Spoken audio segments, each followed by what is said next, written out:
Thank you for being here with me today. Your interest and your participation is powerful, and it's going to be even more powerful for me. I am so excited to have you here with me. I'm excited to share lots of things with you today regarding the Knowledge Broker Blueprint.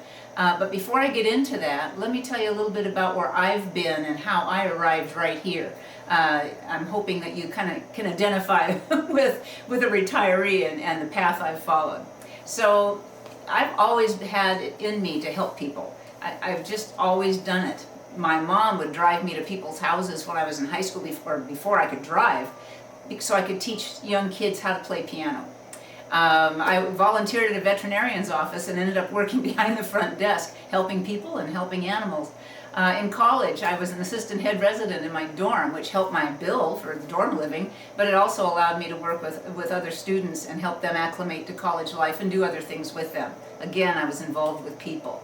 While I was in college, I realized that I was being led right to the public school teacher system, and I became a public school teacher and got my bachelor's degree and later my master's degree as well. I focused on grades 7, 8, and 9. You're going to think I'm crazy because those are crazy kids, but I had fun and I wanted them to have fun too. My goal for them, especially because they're so creative and energetic, was to keep them on task, to keep them energized and interested in our subject matter, which I was teaching their favorite class, English. And so I knew I had a lot on my plate to keep them with me so that we could cover what we needed to cover during the year. So I have to say that I was an innovative teacher, and I was known for that in our district, and I'll give you a couple of examples. One, outside the classroom, I was really concerned about helping our talented and gifted kids and our special needs kids, because in those days, and that was back a ways, they were kind of all in the same classroom. They didn't have pull-out sessions so much for them then, and I was concerned about how teachers were going to meet the needs of those kids. And so another teacher and I started going to seminars and masterminds and ended up writing a book for our district. We co-authored it, and it was for our teachers, to giving them ideas of how to meet the needs of their kids in their classrooms better. And our district loved it. We got to go around and talk to other teachers and help them get started, helping other people. But that was fun, and I was teaching others my passion, and it was very, very fulfilling. Inside the classroom, I did some unusual things too. I didn't want my kids to just come in and sit down and figure out they had to read and write and do English stuff all the time without some energy. And this is an example of what I would do each year on one particular day. The kids would come in the classroom, and on the floor, right there in the entryway, would be a pool of vomit, with wet towels around it to keep it from spreading away.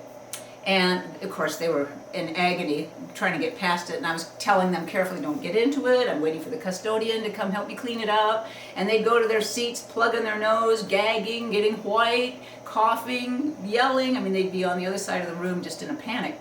And anyway, the bell would ring for class to start. I'd look around for the custodian again, and I'd turn around, shut the door, and pick up the vomit, shake the water off, and put it in my desk. Silence.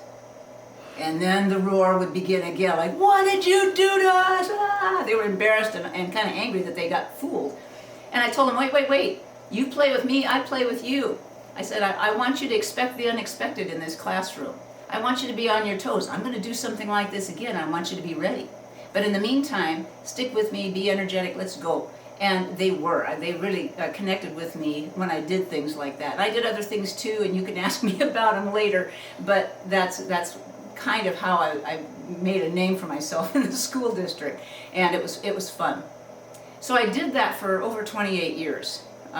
English teaching was tough. I was tired of correcting papers, and at one point an early retirement option was offered, and I took it. And I was pretty excited about it. I thought, okay, I'm going to retire, I'm going to relax, I'm going to play, I'm going to do all the stuff I want to do. Well, my teacher pension barely covered basic daily and household stuff. I mean, I was giving up things that I really liked in order to save money to live and stay in the house I was going to be in, and it was kind of tense for me. And I thought, well, gee, I need to earn more money. This is crazy, and I was energetic yet. I wasn't ready to stop. So, but I didn't want a boss. I didn't want to commute.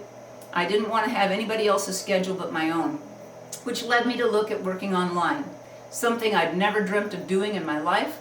I knew nothing about it. I'm not a tech person. Even now, I'm not a tech person. I didn't think I could do it. But after a lot of looking, I found a company that seemed to be a good fit for me. I didn't have products of my own to promote, so I needed to become an affiliate and promote somebody else's products. I learned a lot, and I joined that company and did very, very well. In fact, I kind of turned my retirement around and had the retirement that I dreamed of, and I was very excited about that.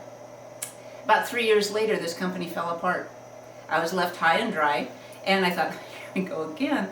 I've got to find something to do.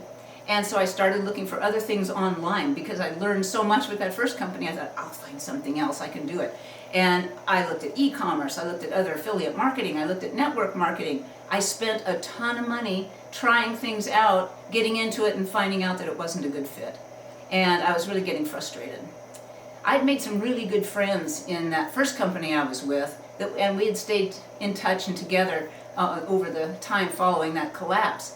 And one day, one of them kind of got a hold of me and said, well, have you looked at this company?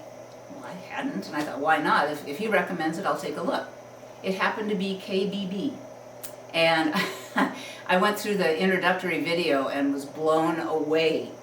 The teacher headlights came back on. I was so excited. It was like buying a new pair of shoes and putting them on and they fit perfectly right out of the box. That's what I felt. You could teach. You could share information and help people. You could actually use some of the things that you know, and people would be excited to hear about what you knew. You get paid for it. I couldn't believe it. It's called self-education, and I was absolutely, totally in.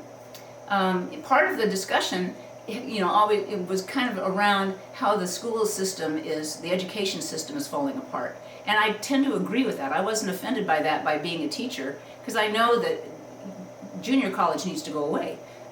This self-education takes a lot of that muscle and focus and does it much better. So I've just been excited to be with KBB, and I've got so much to share with you. Just as an aside, my husband is a videographer, photographer. He's wonderful. And I'm helping him put together his information product for KBB, or through their system. I am so excited for him, and he is so excited because he can share his expertise with people who are interested in photography and get paid for it. It's crazy. He doesn't just have to sell pictures, which is wonderful. For me, I am totally immersed in the KBB system. I love sharing this with other people, as I'm going to be with you today. And I just love opening that door and showing what you can do with this system, with this self-education. And anyone can do it. If I can do it, anybody can do it. You don't have to be a prior teacher. So today, get yourselves ready. Open your eyes, open your ears, open your hearts, and expect the unexpected. Thanks.